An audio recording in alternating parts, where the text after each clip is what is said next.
这次这么多航班很大的原因被取消，第一个就是从6月初开始就在加拿大出现的野火，我们以前听到的是加州野火，现在搞到加拿大去了。而加拿大呢，它的这次的野火，6月6号让纽约成为全世界空气品质最差的地方，到现在那一带空气品质还是很不好。最近所出现的是在芝加哥、底特律这几个城市成了全世界空气品质最不好的国家。当然，最不好的城市呢，主要的还是集中在加拿大旁边的这个 Montreal 这些地方啊。那除了加拿大自己本国之外，大概这一次呢，在美国就是中西部以芝加哥为主，还有一个是整个美国东北部的风暴。你可以想象风暴跟整个加州的野火，或者是跟北加拿大的野火，跟德州的40度以上的热天气，全部都合在一起，形成一个美国。所以航班没办法飞，有些地方呢，就是因为雾霾太严重。但最主要的还是整个东北的风暴导致很多航班通通都取消，国际线受到的影响少，国内线受到了航班的影响，取消到所有的人苦不堪言，将近2-3千个航班被取消。Multiple ground stops at Northeast airports. Thunderstorms threatening to snarl travel after days of bad weather caused a cascade of cancellations. Frustration boiling over in Newark. Desperate parents in Boston. And we're trying to just get home to our baby. As far away as Denver, where stranded families slept on cots overnight. While the FAA is blaming the storms in the Northeast, the CEO of United Airlines is blaming the FAA and staffing shortages. 在人力短缺之外，是美国大陆的完美气候灾难。从纽约州到南卡罗来纳州的部分东海岸地区出现了严重的雷暴恶劣天气，最大的威胁包括闪电、大冰雹和时速高达70英里的阵风，影响大约6000多万美国人。A long line, kids that were crying, sleeping on the floor, old people too, sleeping on the floor. There's elderly couples behind me. I'm like, these people can barely walk, and now they're standing in lines for 10 hours. Over the last 2 days, over 4,400 flights have been canceled, more than 16,000 in total delayed. 热浪，世界上最脏的空气，东北风暴，还有龙卷风，大自然的反扑犹如一场战争，摧毁着人类的规则秩序。Texas is entering its 3rd week of a record-breaking heat wave. The heat index could top 120 degrees. And the sweltering weather is not limited to Texas. At least 45 million Americans across the southern U.S. were under heat advisories over the weekend into today. How hot is it? It's hot enough right now to bake cookies in your car in San Angelo. It's reached 114 there today. Multiple cities shattering all-time heat records. Near Corpus Christi, it felt like 127 degrees. South of Houston, the heat causing roads to buckle, crews racing to repair them. Trudging along in blistering temperatures and weighed down by heavy mail bags, this postal carrier collapsed and died during the excessive heat warning in Texas. It was a stifling 115 degrees when the veteran postal worker succumbed. 7月盛夏未至，但美国南方已像是一个烈焰地狱。Human-caused warming has made heat waves, heat domes like this hotter, more frequent, longer lasting, and covering larger areas. This is really important because heat is the deadliest kind of extreme weather in the United States. It kills more people than hurricanes and floods combined. Heat kills twice as many people as tornadoes and more than 4 times as many as extreme cold.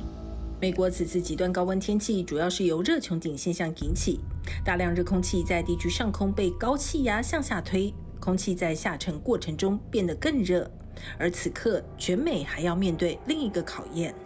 Now this is time-lapse video from yesterday evening looking north from the Hancock. Along with the clouds, you can catch the glimpses of orange in the sky. According to different websites, Chicago could have some of the worst air in the country today. The Canadian wildfires that have been raging for weeks is causing all of these issues. While we will continue to be impacted by the wildfires. 过去1周，美国大部分地区被来势汹汹的烟雾笼罩，与烟雾有关的空气质量警报在约17个州的部分地区生效，覆盖了全美近1/3的人口。I bought this mask because it felt dangerous to breathe the air. 根据 IQAir 的数据，底特律、芝加哥和明尼亚波利斯6月28号位列世界上空气质量最差的城市行列。当局敦促人们尽可能待在室内。Children's summer camps were canceled or moved inside. Typically packed suburban parks and splash pads sat desolate. And even President Biden's plane, parked on the tarmac at O'Hare, was obscured by Canadian wildfire smog. And it's not just Americans feeling the fires. Some 4,000 kilometers away, the sun went orange on the Portuguese island of the Azores. And satellite images shows the smoke even made it to mainland Europe, hitting the tip of Portugal. 加拿大每年约有7500起野火，烧毁超过250万公顷的森林。但在过去的25天，野火燃烧面积已经超过过去20年来的总和。This past week, another wall of weirdness wafted over the eastern U.S. Thick, smelly smoke from the 400 wildfires burning in Canada.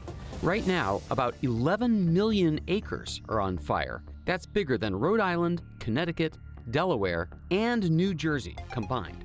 Currently 492 wildfires burning across Canada, and 258 of those fires are deemed out of control. There have been approximately 7.7 million hectares of forest burned so far this year. And unfortunately, that makes 2023 Canada's worst wildfire season on record. 欧洲哥白尼大气监测服务中心表示，今年加拿大全国范围内的野火已经造成创纪录的1.6亿吨碳排放，这个数字相当于印尼每年燃烧化石燃料所排放的2氧化碳量。Want to know a better term for global warming? Global weirding. 在野火烟雾和高温之间，你得选一种毒药。德州农工大学大气科学教授安德鲁·德斯勒接受《华盛顿邮报》采访时这么形容，他说：“虽然这是2种不同的产物，但共同因素都是气候变迁。” Canada, we were in a lot of places across the country very, very dry in very early spring. And that really kick-started things off. So as soon as you have that dry conditions, it dries out the fuels, what's burning in the forest fire. So then all you need is ignition, and then some, hot and windy weather to spread that fire. And this is kind of where we ended up. 致命的空气，难耐的高温，我们正在看到一种以前不存在的气候。美国外交关系委员会的高级研究员爱丽丝·希尔接受《华盛顿邮报》采访时如是说。他同时指出，美国根本不具备应对气候恶化的环境所需的条件，无论是在土地使用选择、建筑法规以及能为改善环境所做出的改变方面，都严重落后。